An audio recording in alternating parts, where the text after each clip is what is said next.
Shalom Bapak Ibu Saudaraku yang terkasih, kita kembali merenungkan firman Tuhan. Mohon like dan subscribe. Tuhan Yesus memberkati kita semua. Jangan lupa ya di-share sebanyak-banyaknya. Kali ini topik kita adalah tentang dikuduskan di dalam kebenaran. Ya, Yohanes pasal 17 ayat 17 sampai 19 saya akan bacakan buat kita semuanya. Kuduskanlah mereka dalam kebenaran. Firman-Mu adalah kebenaran.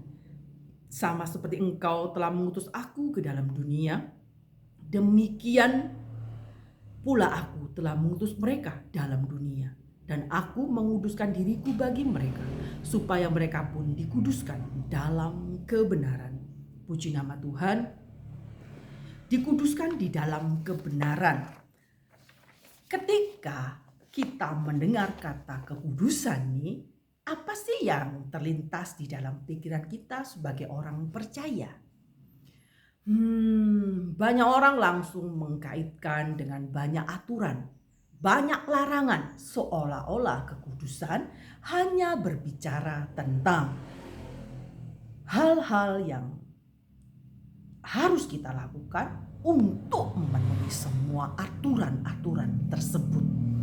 Sebenarnya Injil itu tidak mengajarkan demikian.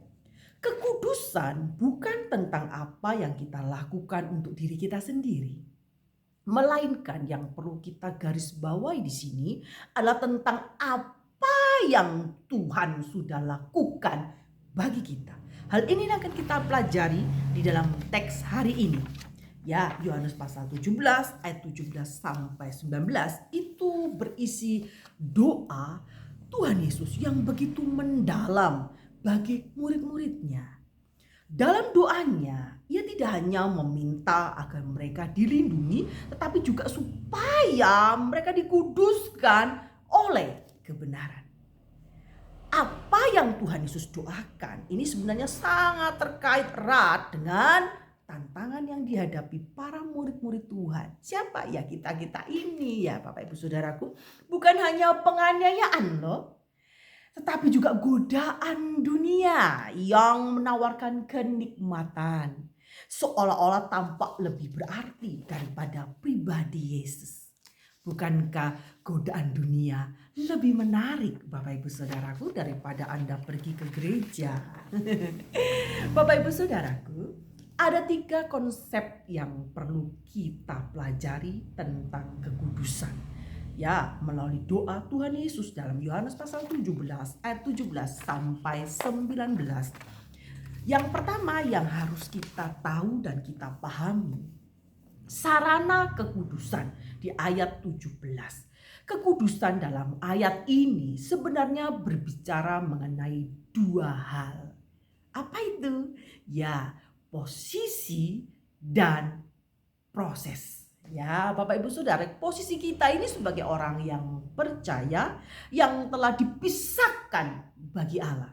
Ya, tadi posisi ini orang percaya itu dipisahkan bagi Allah dari hidup di bawah kuasa dosa menjadi hidup di bawah anugerah Tuhan. Ini namanya posisi, ya, perubahan posisi. Dulu kita hamba dosa, sekarang kita hamba kebenaran. Dari hidup di bawah kuasa dosa menjadi hidup di bawah anugerah Tuhan. Posisi kita berubah, ya. Serta proses pengudusan yang berlaku seumur hidup, di mana kita dibentuk semakin serupa dengan Kristus. Ya, puji nama Tuhan Bapak Ibu Saudaraku. Sarana utama dalam proses ini adalah kebenaran tentunya. Bukan sekedar pemuasan intelektual saja loh, melainkan kebenaran yang mengubah pikiran, ya, hati dan tindakan kita. Transformasi total itu terjadi manakala anak-anak Tuhan tahu kalau posisi kita ini sudah berubah. Ya, manakala kita tahu bahwa kita ini sekarang hamba kebenaran, hidup di dalam kebenaran, proses dari hari ke hari, hidup mendekatkan diri dengan Tuhan. Ya, kalau anak Tuhan tidak pernah berdoa, selalu hidup sesuai dengan keinginan kedagingannya, ya sulit ya Bapak Ibu Saudaraku. Bukan sekedar untuk pemuasan intelektual saja Anda belajar firman Tuhan, belajar teologi ya, mendengarkan khotbah di YouTube, tetapi kebenaran itu sendiri, firman Allah itu mengubah pikiran, hati, dan tindakan. Ada transformasi total Bapak Ibu Saudaraku. Firman Tuhan itu adalah kebenaran, tetapi kebenaran tidak bisa dipisahkan dari pribadi Yesus dan karya Roh Kudus yang menuntun kita ke dalam kebenaran. Yohanes 14 ayat 16 berkata demikian. Kata Yesus kepadanya, "Akulah jalan kebenaran dan kehidupan. Tidak ada seorang pun yang datang kepada Bapa kalau tidak melalui aku." Aku di sana Yesus. Yohanes 16 ayat 13, tetapi apabila ia datang, yaitu Roh kebenaran, ia akan memimpin kamu ke dalam seluruh kebenaran itu. Sebab ia tidak akan berkata-kata dalam dirinya sendiri, tapi segala sesuatu yang didengarkannya, itulah yang akan dikatakannya, dan ia akan memberitahukan kepadamu hal-hal yang akan datang. Ya, Bapak Ibu Saudaraku, kekudusan adalah buah dari hidup yang terus diperbarui oleh firman Tuhan, diubahkan oleh Kristus dan dipimpin oleh Roh Kudus. Ya, jadi kita ini sebagai orang Kristen harus berbuah, dalam arti buah dari hidup yang kita selama kita mengiring Yesus itu dari hari ke hari terus diperbarui oleh firman Tuhan, diubahkan oleh Kristus, dipimpin oleh Roh Kudus setiap hari. Jadi konsisten dalam pengiringan akan Tuhan itu sangat penting. Yang kedua adalah tujuan kekudusan di ayat 18.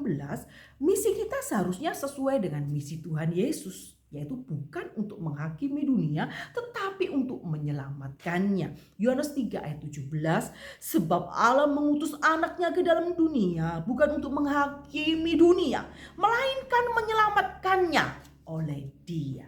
Puji nama Tuhan. Ingatlah, kita tidak dipanggil untuk menjauh dari dunia loh. Melainkan untuk hadir di tengah-tengah dunia. Untuk apa? Untuk membangun relasi, bukan terpesona, tergoda, tinggal. Banyak orang itu terpesona sehingga meninggalkan pelayanan hanya demi kenikmatan dunia saja kan. Ingatlah, yang perlu saya tekankan di sini sebagai anak-anak Tuhan, kita itu dipanggil untuk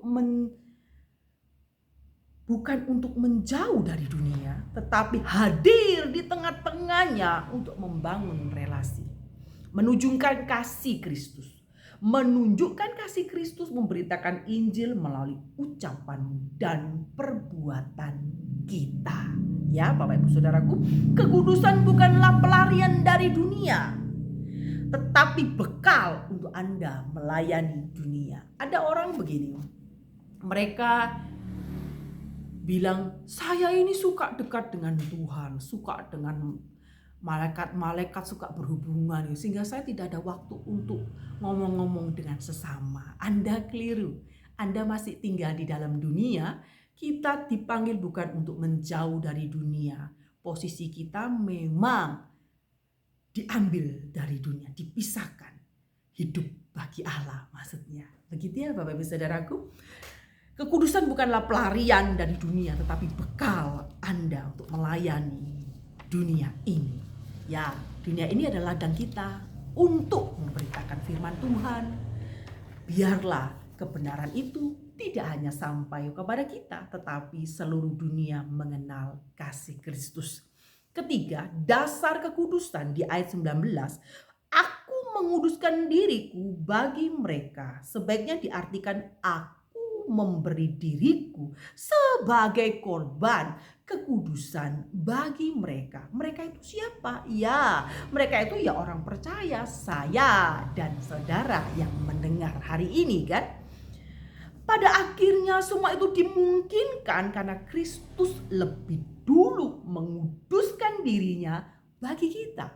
Yesus yang tanpa dosa mengkhususkan dirinya, mempersembahkan hidupnya sebagai korban di atas kayu salib.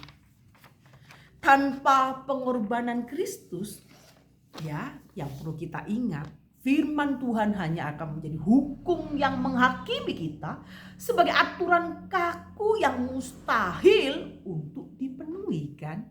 Tetapi karena karya Kristus sudah selesai di kayu salib, dia mati untuk kita, dia bangkit, ya. Dia menjadi pendoa syafaat buat kita. Firman kini menjadi kebenaran yang memerdekakan dan menguduskan kita semuanya. Puji nama Tuhan. Itu sebabnya saya ingatkan buat kita semuanya, kekudusan bukanlah beban, aturan yang mengikat kita, melainkan anugerah besar yang lahir dari kasih Tuhan Yesus Kristus. Gitu ya Bapak Ibu Saudaraku. Dahulu kita orang yang tidak layak sebenarnya untuk dikuduskan. Apa saya terlalu baik ya kok Tuhan memilih saya? No, tidak ada kebaikan dalam diri manusia.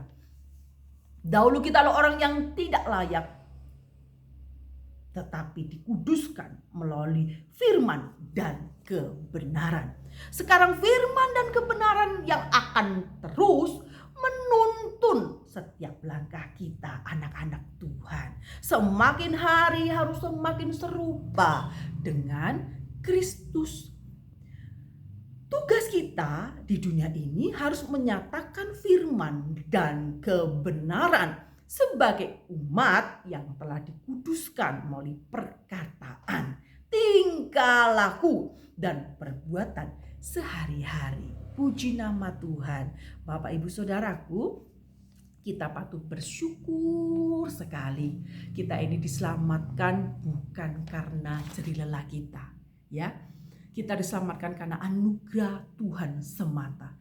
Dan di dalam pengirian kita akan Tuhan, untuk mentaati firman Tuhan itu butuh pimpinan Roh Kudus, ya. Kalau kita manusia seperti kita ini jatuh bangun di dalam dosa, seringkali kita itu sulit banget melakukan firman Tuhan. Tetapi kalau Allah hadir di hati kita, Dia yang menuntun kita menuju kebenaran itu, ya seharusnya sebagai anak Tuhan harus rajin beribadah, harus rajin mendengarkan firman Tuhan, harus rajin membaca firman Tuhan, dan harus belajar merenungkan firman Tuhan itu siang dan malam. Jangan lupa kita dimiliki Kristus. Dengan satu tujuan, tugas kita menyatakan firman dan kebenaran sebagai umat yang telah dikuduskan, ya, melalui perkataan, tingkah laku, dan perbuatan sehari-hari tentunya. Jadi anak Tuhan tidak boleh hidup sembrono, tidak boleh hidup semau gue, gitu ya. Kemerdekaan yang bertanggung jawab tentunya, ya kan. Hidup orang Kristen tidak boleh eksklusif. Aku tak kumpul saja dengan teman-teman di gereja, orang-orang yang di luar sana aku gak mau berkumpul. Anda keliru. Anda harus bergaul dengan banyak orang dari segala lapisan masyarakat, bisa membawa diri, itu yang penting. Kita harus bisa membawa diri kita sesuai panggilan kita. Ya, bersyukur kepada Tuhan, kita telah dikuduskan dan melalui proses yang panjang sampai seumur hidup. Tidak ada satupun manusia di dunia ini yang bisa menjalankan perintah Tuhan tanpa pertolongan Roh Kudus. Jadi kita patut bersyukur kepada Tuhan. Kalau kita melakukan kehendak Tuhan, itu Tuhan selalu beserta kita, menuntun dari hari ke hari. Bapak Ibu Saudaraku, ingatlah, Kita ini orang yang berdosa, sekarang telah dikuduskan oleh firman dan kebenaran. Tugasnya cuma satu, nyatakanlah kebenaran itu melalui tindakan kita, perbuatan kita. Jangan sampai kita berkata-kata pintar secara intelektual, tetapi perbuatannya nol. Ya, puji nama Tuhan, perenungan kita hari ini sampai di sini. Kiranya lah Tuhan selalu menyertai kita, memberikan pencerahan di dalam pikiran kita, hati kita diperbarui dari hari ke hari, semangat terus melayani Tuhan. God bless you, Tuhan Yesus memberkati sampai kesudahan zaman, iman, pengharapan dan kasih kita terjaga. Tuhan Yesus memberkati. Jangan lupa beritakan Injil ya. God bless you.